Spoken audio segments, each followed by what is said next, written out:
All right. And so, what we are going to be discussing today is something that you all intuitively are aware of.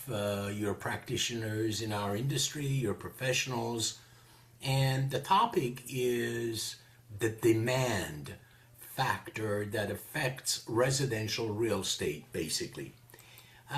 We are going to be discussing about three or four of them. You were just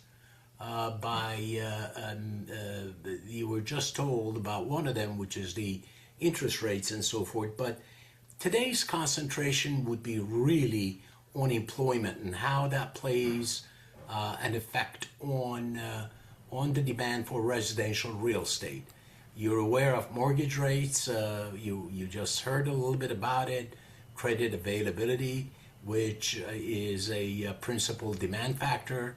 Prices, inventory, and housing production all also contribute to the demand factors. And of course, population migration.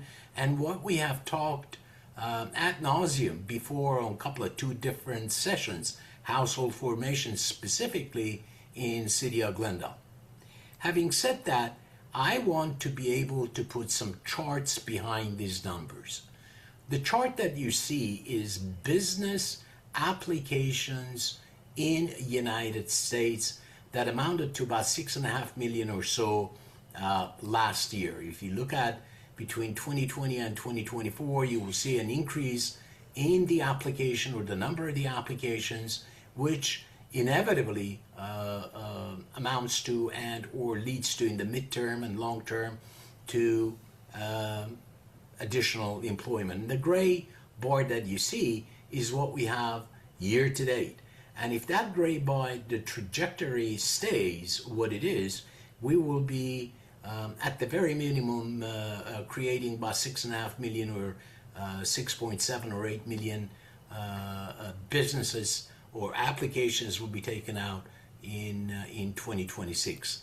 The same with California. We follow the same trend. Again, the gray line shows what business applications are to date, and you can see following the national trend between 2020 and 2024, there has been an increase in those applications. Now, not every application turns into a business opening, and when businesses open, at least according to the stats that I have, about 22% of them fail.